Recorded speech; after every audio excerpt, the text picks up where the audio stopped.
so I've already introduced. Wow. Whoa. Hey, what's an electronic music symposium without a little feedback going on, right? Yeah. So. That counts as a real announcement. So I've already introduced Jim Michmerhuizen. He's going to be a panelist in this particular grouping rather than the moderator. So welcome back. You haven't left. We have quite a few interesting groups today. We have Vince Pupillo Jr. and Vince Pupillo Sr. Are you both here? Can you turn on start your video? There you go. Hello. How you doing? All right, and we have Jim Moses. Jim, are you here? Great. Hello. Hi, Kristin and Warren's back. We also have Asha Tamarisa, who's from both Brown and now is at Bates. Is that correct? Yeah. And Hans Kulk, whose name I finally got correct and who has been so patient with me. I'm going to show a little excerpt from the Willem Twee studios in the Netherlands. It's a fascinating place, and then we are also going to hopefully have some from EMEAPP as well. So I'll be interspersing this with our conversations here, because I think that in our Zoom world of talking heads, it's good to break it up a little bit. All right, so we're going to start off with, now that I got this, now that I'm an expert. You know, you can never rehearse anything enough. And then, of course, there's Murphy's Law. All right. Here we go. Share screen.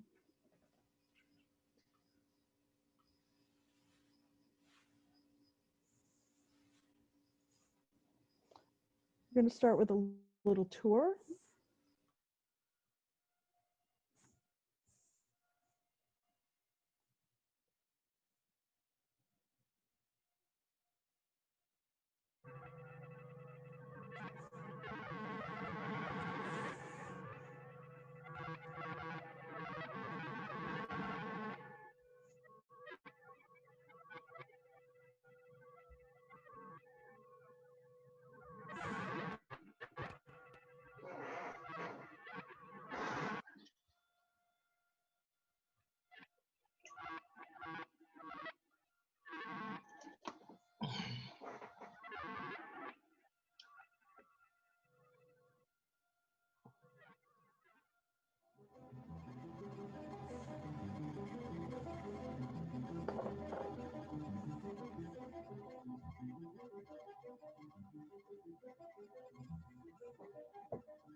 Wow.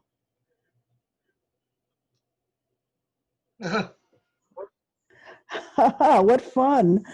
Okay. All right. I want to start just briefly tell the attendees about what you do, so we can get the 1 minute elevator speech, and then we're going to have some questions from Chris Meyer. So let's start with Hans. Can you unmute for a second? There we go. Great. Yeah. I tried the space bar, but yeah. Okay. Thank you so much for having me on this great show so far, and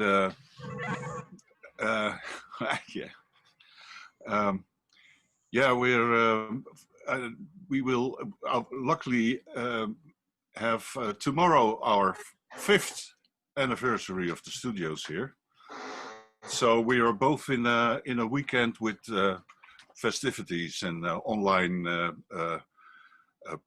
possibilities. And when I see the technical chances that are appearing here, let's see if our thing is tomorrow going well as this. This is of course one of our main features for the studio. It's an incredible machine, and I worked with one myself. There's a short video, I think, on the website where I explained it.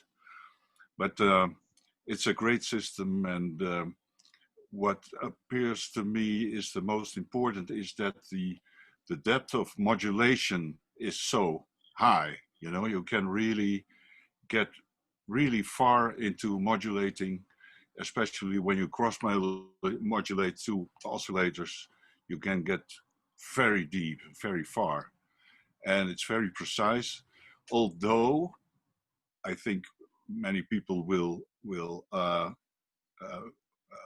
say that too. You have that dual oscillator module when you have that fine tuning knob, which is very hard to adjust. I think maybe James can tell me something about this. James, would you like to talk a little about what you do in your studio, and then we'll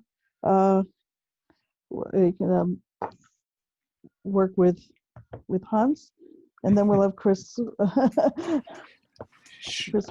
Sure. So Jim is good. Jim Moses. I teach at the music department at Brown University. I teach music technology, electronic music, and music production.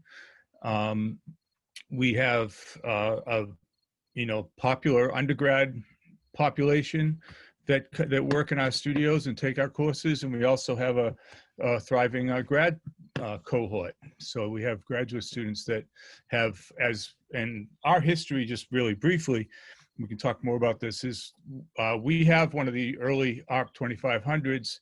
I arrived at Brown in 2005, and it was completely non-functional, and we got it renovated, and it came back into the studios around 2013, renovated by Phil Sirocco and at CMS, and it was a pretty big change in our environment, and it's been really popular. And yeah, that's a pretty good introduction. In terms of the fine tuning knob, I don't have much to add about that. I mean, the great thing is with computers these days, if you really want to make sure you have a G sharp, you can call up a tuner that, route the audio into a tuner, and you can, get things pretty precise. And I believe one of the things the ARP is known for, compared to other synthesizers from the 70s, is that the oscillators are pretty stable once you tune them. It doesn't have the thing where the pitch drifts as it warms up as much as some other modules from that era. That's absolutely true. Yeah. And one of the most exciting things about the ARP modules to me is that these modules have so many extra functions packed into the modules. You can do so many extra things, and every function has an attenuator of itself, and also the switching technique. So I never thought about the ARP as an analog synthesizer, but more as a hybrid system. So there's the switching going on, the switching techniques, and then you have the analog voltages that have another dynamic situation. Yeah, I think you're right. I think you're right about the attenuators. The way they're built into the modules is just terrific. I remember I actually learned on a modular Moog long ago, and you always had to patch to an attenuator first and then into the module. And the way, so to me, I mean, I'm kind of an audio engineer as much as a composer and producer, although I do both. So the mixing functionality in the ARP is just great. I mean, you know, the VCA has the filter and what, 4 or 5 channels with simple pot volume control. So you can really get a lot going on in a little bit of space and with really good control. Yeah, absolutely. Yeah, in terms of, for me personally, it has been the instrument to really get very deep into analog sound synthesis, and yeah, I'm happy now that we have a system back in our studio, which came originally from the, let's say, the Center of Electronic Music in the Netherlands, a very old organization, which fused with our original studio. So now we are very happy to have the hardware all functioning very well. From the early 50s instruments to, let's say, 80s, early 90s, voltage controlled analog shit and stuff, I mean. And then, and yeah, people are really happy to work here. It's open for everybody, for amateurs, but also for educators, for research, for everyone. And yeah, that's quite a unique thing, I guess, and therefore I would really support Dina's initiative, because she also is trying to set up such an open atmosphere studio for everybody. So that's a similar thing. I'd like to also now introduce Asha. Asha has come across my path when I started Googling artists of 2500s when this project started, and I was really happy to see that she was actually not only part of Brown University, which has been a historical part of the ARP own history, but she is also, from what I understand, integral in getting that 2500 back to snuff. Is that correct, Jim? Did I understand that correctly? No, sorry. Go ahead, Asha. Yeah, I arrived at Brown just as the ARP 2500 returned, and oh, okay. its rehabilitation, but was in no way involved in that.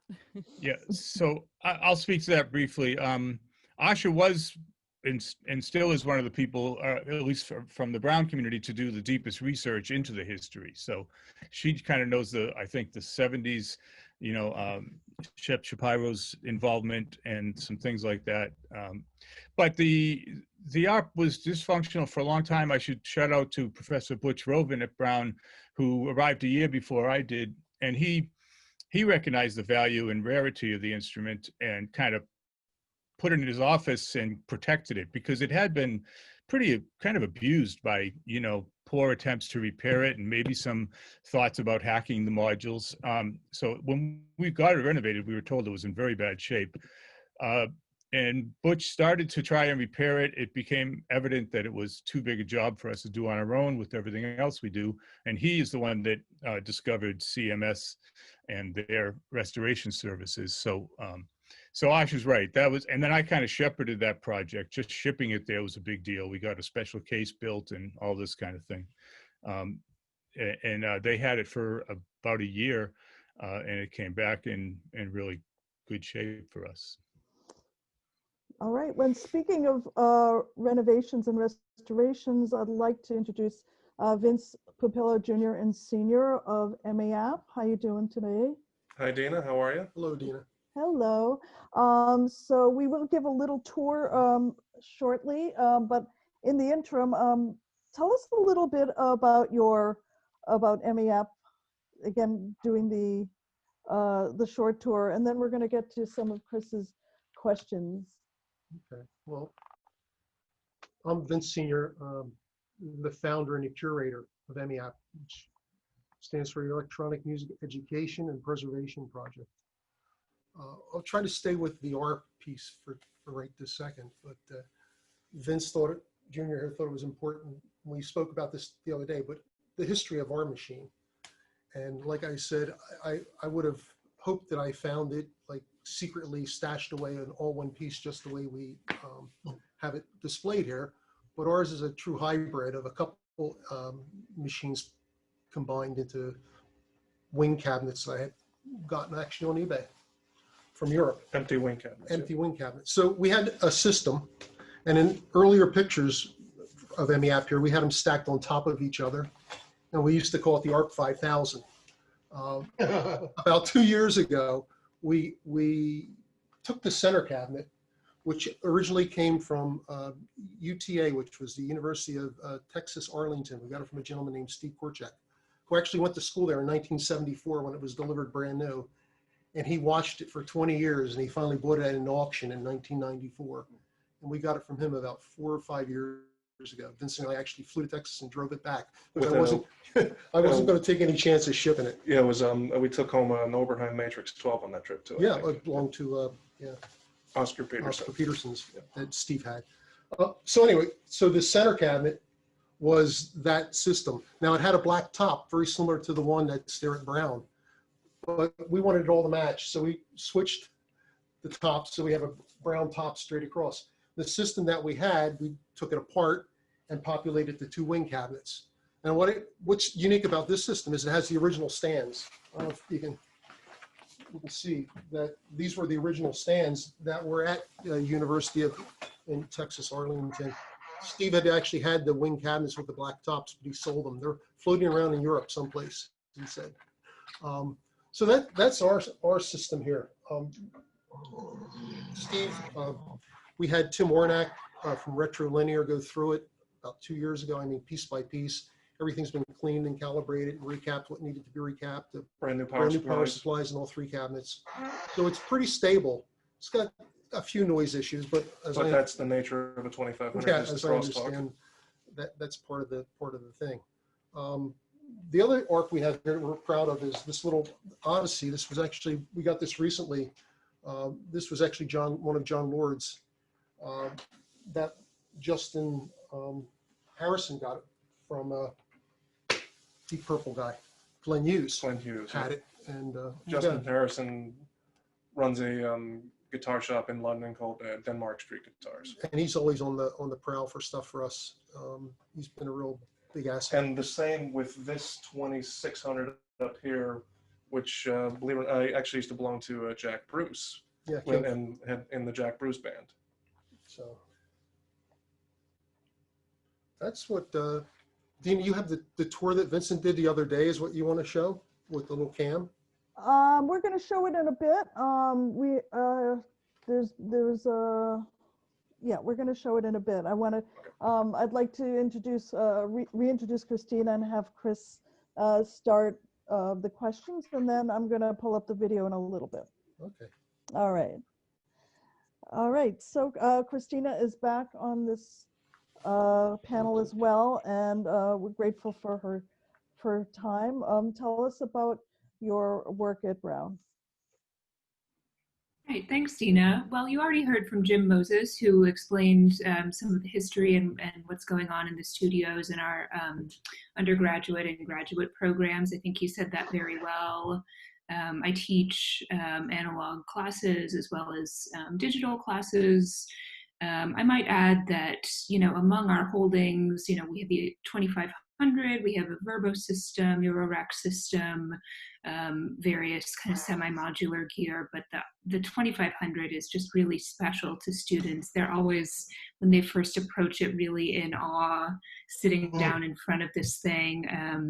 And they find, it seems to draw from them a certain kind of reverence, but also musical excitement.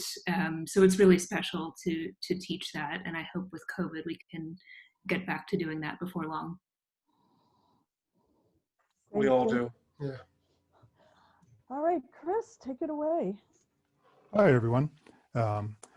We already had some great introductions. I'm really happy with how varied our panel is that we've got people from college programs past and present, in addition to a great studio and a great collection of instruments.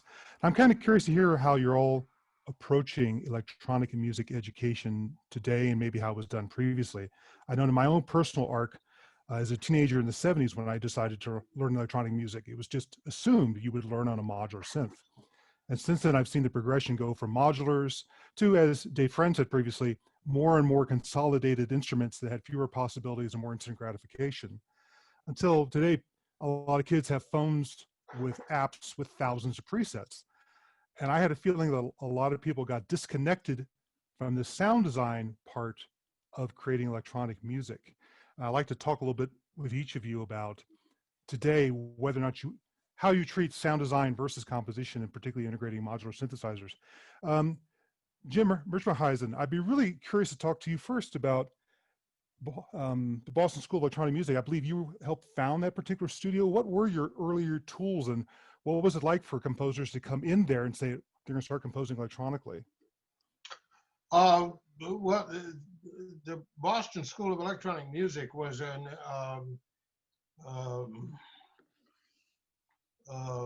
after effect, kind of corollary of the 2600 owner manual that I had written. I left ARP Instruments shortly after that, and through my connection with Alan supported me and was very interested in this school.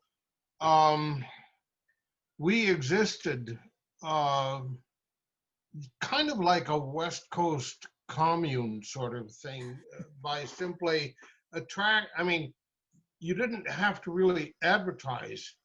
People who were excited about synthesis and the fact that there were now 2 or 3 separate manufacturers of synthesizers, and you could buy albums of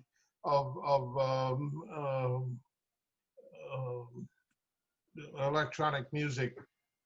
They just gravitated towards us. I had absolutely a personal conviction that there were things to learn there, and they were much more than just music, and they were much more than just weird sounds and little compositions that you would pretend represented the dentist. You know the kind of thing I mean. We had a good time. The school lasted about until 1979. There was a fire set by a disgruntled local neighborhood kid, and we couldn't support ourselves anymore. But while it existed, it was one of the great experiences of my life, and of a couple of other people who told me similarly. The center of our teaching effort was actually a combination of synthesizers. We had a Moog, couple of Moogs, a Moog. Was there a Model 5? It was a small collection of modules. Model 15. 15, yeah, Oh, right. yeah. We had, thanks. That was a long time ago. We had one of those. We had, for a period of about 1.5 years, we had a small 2500, a couple of 2600s that we had modified for hard sync and a few other non-standard capabilities. we had relations with the so-called electronic music studios of Amherst. They were representatives of the people in England, the Cincy people. Right. Yeah, Yeah. Yeah, and they had, for a while, they had a 256-step digital keyboard-driven sequencer. And it spent quite a bit of time at our place in the hopes that we would find a customer for it. But back to the one thing, the center of our instruction was the relationship between the mathematical side, the modular functions, graphable, drawable, observable on an oscilloscope, and the sounds that you hear, because those are not in one-to-one correlation. That's the profoundest, deepest truth that a beginning synthesist has to understand. And I invested in a 4-trace storage scope from Hewlett Packard, and insisted that every one of my students learn to use it in the course of his lab work. Yeah. It's not, some people get the impression that this is going to make scientists and engineers out of you. No. After the first couple of months, when your visual imagination has been trained to associate those waveforms with these sounds, no, you can forget the whole thing. I never did any calculation as part of any of the Stockhausen-based improvisations that we did. It's great to hear that, Jim, because yeah. Anyway, that's as much as I need to say. Yeah, today I try to get people to make that connection between visually what they see on the scope to understand what's happening inside the instrument versus what they're hearing and what controls are changing. Yeah. Kristina and Jim, I'd like to move on to Brown University, since you have such a long history of teaching electronic music. And I think today you're really bridging the past and the present. I'm curious what it's like for you to have a lot of students come in who maybe only have computer backgrounds, and now they get a chance to play with these physical machines, including the big 2500. What sort of paradigm shift is that for them, and how much do you go back and forth between the computer and the physical with the modular sense? Okay, I'll start with that one. It's a great question. I find that perhaps the core issue I try to get at, which many of you are alluding to, is teaching the skill of listening. You've raised this idea of kind of instant gratification with presets and phone software, and I think there's real value to that. But it's a whole different time scale, and I would say quality of attention that's needed to work with modular synthesis. So actually I take sort of a parallel path. I try to approach it through nature, take the students on sound walks when that's possible in the world, draw parallels to acoustic instruments. Actually, just this week, I taught Touch the Sound, which is a wonderful documentary featuring Evelyn Glennie, who's a Scottish Grammy Award-winning percussionist who also happens to be deaf. So she perceives sound via vibration, and she has a really advanced kind of sensory quality. So a word that's come up throughout this symposium today is the kind of sensory, the tactile, the visual of teaching with oscilloscopes. So again, this kind of synesthetic approach, but also really emphasizing patience, the skill of listening, what kind of time scales do we need to approach it. Yeah, that's my approach with, as you say, Generation Z students who are really steeped in computational work all the time. Great. Jim, did you want to add to that, or? Sure, I have a couple thoughts about that. I mean, first of all, I think you're right that the saturation of software tools and presets is an issue pedagogically for teaching. There's no doubt about it. There's just there's so much out there, and even evaluating student work when it's software based, you don't know what they've made in terms of sound design and what they've just found. And being able to choose good samples is important. And then some people will say, well, you don't have to be able to build a car to drive a car. And for some musicians, that's great, right? So one thing I want to say is that software and digital audio is fantastic, right? It's democratized music production. For many musicians, they can now make stuff and put it out there, and that's fantastic. But if, you know, for those who do care about sound design, and I think it's a part of almost all modern music, you know, getting past that is really important. So in my classes are largely production based, and I do a lot with software, and I just have to keep encouraging people to look behind the interface. I mean, a lot of students will be using all kinds of synthesized instruments, finding all kinds of sounds, and never touch an envelope generator, which is crazy to me. So, Yeah. so like where Christina has a whole course in analog systems, I might do that someday. That would be great. I'd love to, but I basically take a unit of my advanced audio courses and I focus on synthesis. And that would always include at least working on a project over a week or two in the studio. And I think it, as Christina's well said, it does, it focuses attention differently. I had that experience I'd like to convey, which is, you know, I learned on analog synthesis systems and analog tape and mixing studios. And I worked in digital when the 90s came along, like many people, and I was there for a long time, and I was very happy to.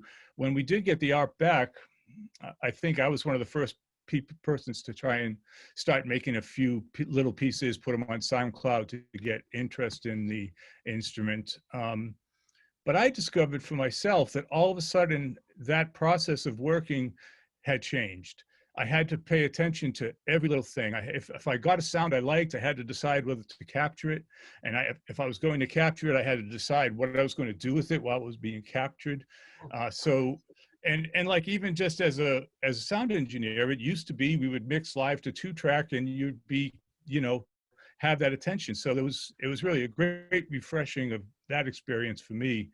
And I think that is what our students, one of the things our students pick up with the working in analog in a system like the ARP. And the second obvious thing is they have to learn signal routing, because you don't get a sound if you don't figure out the signal routing at a basic level. Yeah, it can be quite ephemeral working with the modular synths. You know, do you capture that sound now? Do you keep massaging the sound? Do you notate it so you can go back to that sound later on? It is a little different than just recalling a preset. Yeah, and Asha, being able to save wherever you are and walk away, you know. Yeah.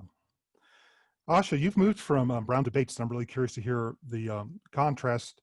You know, what's the approach you're taking at Bates in terms of teaching electronic music composition, and how do you balance off the sound design portions and the composition portion? Yeah, thanks. And I have to say that Jim spent many afternoons with me at the ARP 2500 and taught me so much about what I know about analog synthesis. So it's fun to be on this panel with him. So Bates's music program has always had a component of digital music, but I'm really trying to develop that out. So right now, in terms of hardware collection, we have a Korg MS-10, an SQ-10, the sequencer unit that came with that, and a DX7, but they're all in disrepair. So I'm slowly trying to revamp the studio and get some of these analog tools up and running, because for me, working with the ARP, you know, being someone who first worked with electronic sound digitally, working with the ARP really showed me all of the analogs in our digital technology, you know, in terms of having an LFO, in terms of, you know, thinking about the splice and a tape splice really shifts the meaning of that gesture when you're doing it digitally. Yeah. So for me, working with the ARP really kind of opened up the whole logic of our digital software, which often looks to its analog predecessors. So that's one of the reasons why I really want some of these tools for the students at Bates. So, you know, even if they are working primarily with soft synths, that they have a sense of why they're designed that way and have those features. In terms of how I'm teaching, right now, the one digital audio course I have on the books is using peer data, but the idea of the course is to take computational and communication systems concepts as compositional parameters, and then working them out in peer data. And I do like the kind of blank slate of pure data as a pedagogical tool, you know, to really sort of get into sound and think about oscillators and choose your samples carefully and how do you manage them and interact with them, etc. Yeah, that's great. Pure Data is interesting because there's even a module, the Qubit Nebula, where you can load Pure Data software into it and now include it in a physical module to patch into other things. That's fun. Vince Jr. and Vince Sr., you folks have such an amazing collection out there. And rather than just being your own private Aladdin's Cave, I know you're also really working up some educational programs.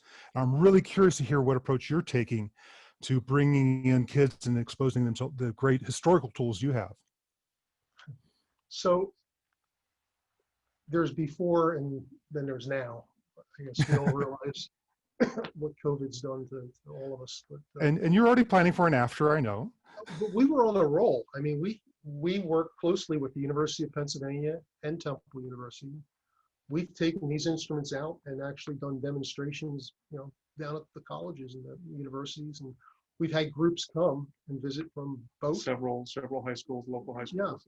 Yeah, and we have photos on our website. You'll see groups of kids just, it was like they were in Candyland. Just we let them explore just with thermins and mini modes and there's modular. We just let them have fun, like we set up in this room.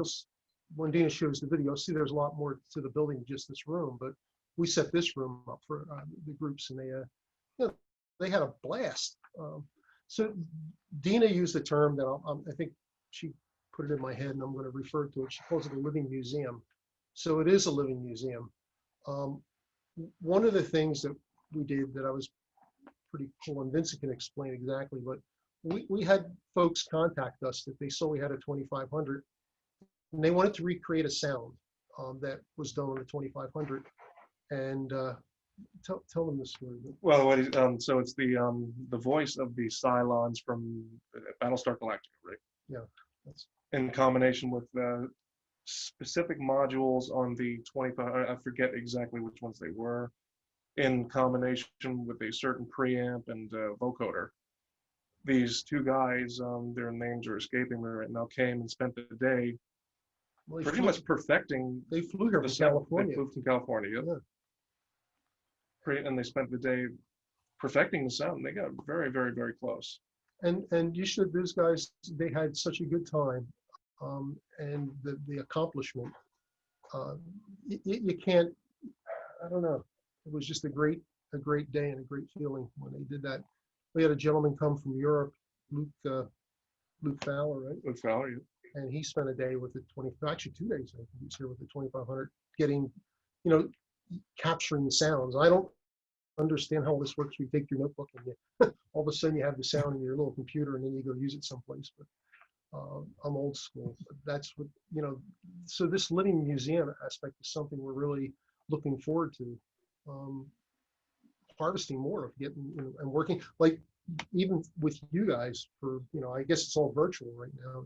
It's more difficult, but at some point to have field trips and have people come back, and we have a venue space in the middle of the building. And Dina mentioned, but originally there was supposed to be a concert here with about 150 people.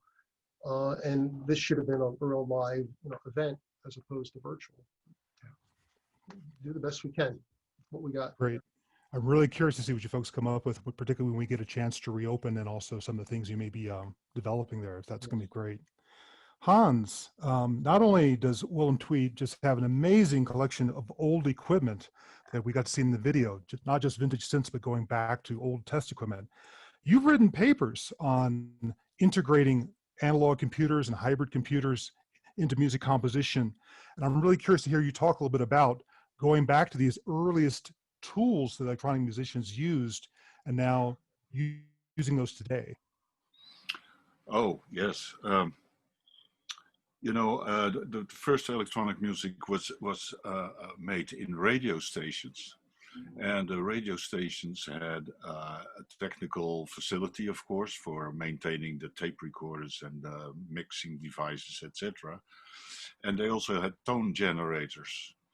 And yeah, in one way or another, people started to use the tone generators to set frequencies, record it on tape, set another frequency, record it on tape, etc., etc., etc. And then by cutting and montage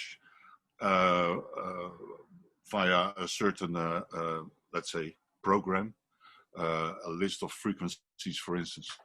And then they build their compositions in that way. And that's actually so educating for people that are now so, the young students are now so,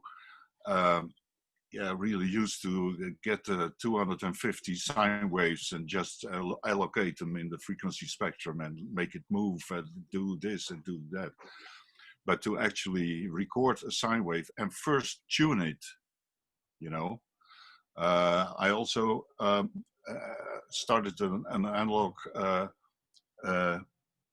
studio at a high school music technology at the time in '93, where everybody was working with digital stuff and software. And then I had those guys in the class. There was an ARP 2600 also there. And I said, okay, it's oscillator 1, and that's oscillator 2, tune a quint, you know, a fifth. And oh man, the frequency went all over the place. They just couldn't tune, you know. So that was already the first light bulb that came on. Okay, you have to tune that thing. So use your ears in some way. You need some training.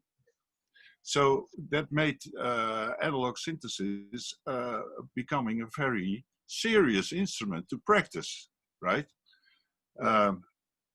I think that is one of the main assets of working with analog. And then they said, of course, well, I have now a beautiful sound. And can I store it? I say, yeah, of course, you can record it on tape or digitally or whatever. But you can also make a block diagram graphic. There's a whole, just a system of possibilities of making diagrams and make the patch diagram and you know, put there all the various parameters inside, and then you can recreate it the next time. But also I learned them to use the universal block diagram, the technical block diagrams, and not like the panels where you can put in the wiring, because that's only specific for that instrument. Yeah, I'm very sympathetic to that, because when I started back in the 70s, there was an attempt to come up with a universal patch block diagram language, and that really fell by the wayside. And I was co-author of Patch and Tweak with Kim Bjorn, and before we started a new book on modular synthesis, the question came up, how do you teach modular synthesis when everyone has a different collection of modules these days? They can't go back to a touchstone instrument. So we revived that language of a basic block diagram and used it throughout the book. So no matter what each person had, hopefully they could recreate the concepts.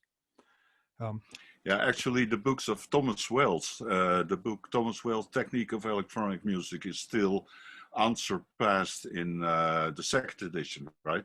Is still unsurpassed in giving you the various techniques, the basics, and a lot of screen shots from oscilloscopes and some electronics too. Because, you know, you work with an electronic instrument, I think you need a little basic about the functioning of the system. Yeah, I try to teach people harmonics as well as patching so they can construct the sounds. Yeah, yeah. So a little bit now to the analog computing. When I worked with the ARP at home in '88, I got the book Development and Practice of Electronic Music by Appleton and Pereira. And there is that chapter from Joel Chadderby, you know. And he said at the end, an analog modular is in conceptually akin to an analog computer. Yeah. So I said, what? an analog computer, what's that? You know, and it happened very fast. In a second-hand bookstore, I got a manual from an analog computer that was used in the Netherlands. And weeks later, I was in the basement of a technical high school, and there it was, the analog computer, standing and collecting dust. And they said, please take it away, right? So that was this desktop analog computer of 100 kilos. And it was a 10-volt analog computer. And I started to, just interconnect the ARP with the analog computer outputs. And then research began in the literature, of course. And then I thought, let's say sample hold is a function that's just not came out of the sky, but it's just an analog computer technique, right? And the same goes for that famous Dennis Collin, the multimode filter over here. It's actually an analog computer patch, right? Yeah, he did mention in his AES paper on that filter that one of his influences was that it was, it was a second order differential equation. Yeah. And a couple of the videos I've created for the ARP Foundation's website, one is on the analog computer connection, and ARP actually had a closer connection to analog computers than either Moog or Buchla did, and also one on the 1047 multimode filter. Dina, let me throw it back to you because I know you're wanting to throw in some additional content at this point and move us on. Absolutely. First of all, I want to thank everybody again. I want to thank all of the people that donated to this production and this, our attendees that also gave a donation. As we are not for profit, it's we really rely on your donations, so we're very grateful. I also want to add that after the initial composers panel, we're going to have a 10-minute concert by Pablo Garraton.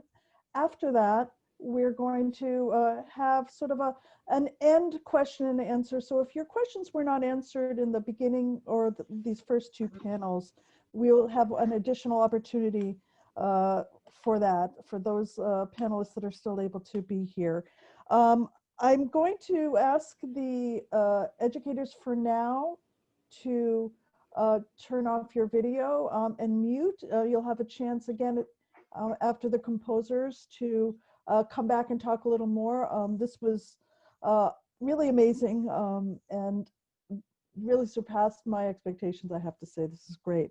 I want to segue between these two panels by showing a video of Don Slepian, who's one of our composers, as he gives a tour of EMEAPP's ARP 2500. Okay, share screen.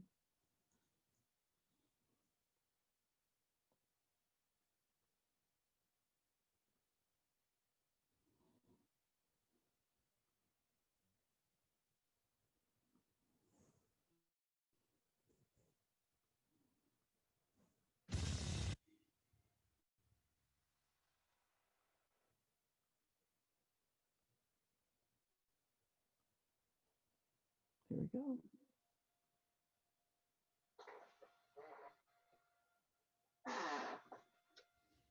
We have a pair of ARP.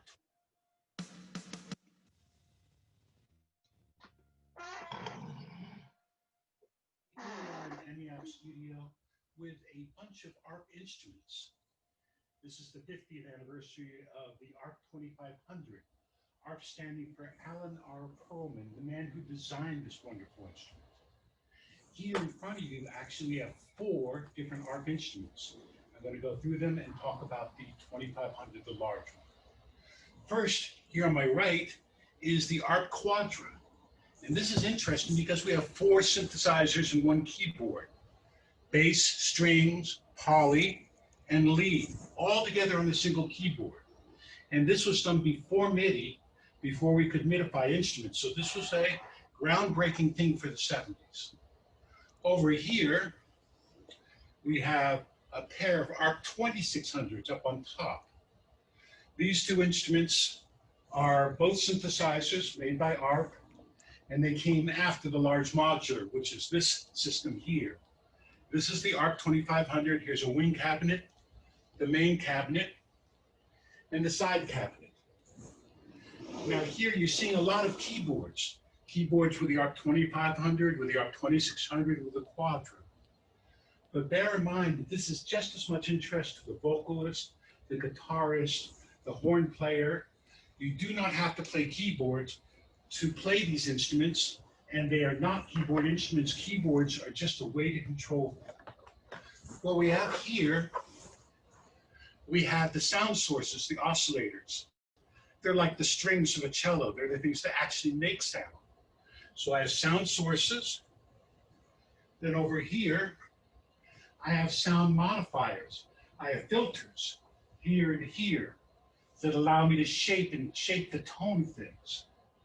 Coming over to the tour, we have controllers. We have noise sources. We have mixers, and all sorts of varieties of ways of shaping sound. Now, on the top here, you see this section and a similar section on the bottom. These are where we patch the sounds together. These are all individual parts. We add this all together to make a sound. Think of the instruments of an orchestra. I have my brass and my strings and all these instruments here. And then here's how I put it together and control it. Over here, we have a very rare beast. We have an ARP mixer. Now, I never knew that ARP made mixers, go figure. But really, we have a delightful ARP collection. This instrument is in the process of being restored, and it's here for everybody's use, to make music, not just to collect, though we do love the pretty flashy lights. So here, we have an instrument that was designed by Alan R. Perlman, and his initials stand for ARP, ARP. As you see here in large letters everywhere, the Alan R. Perlman, the ARP company. Here before you, the ARP 2500 modular synthesizer. Wing cabinet, main cabinet, other wing cabinet. Of course, I have to say my other car is a Porsche, but hey. What you got here is a great musical instrument, and like all instruments, it takes some time and effort to learn. And that's part of what we do here. We don't just have it, we also teach it, write about it, demonstrate it, and promote electronic music. The EMEAPP ARP platform.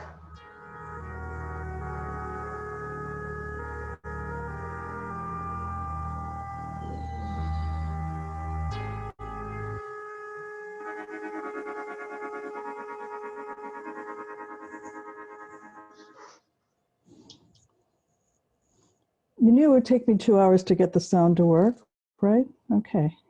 All right, so we are switching over right now. Again, this is, we're going to switch over. Whoops, here we go. That was more Don Slepian.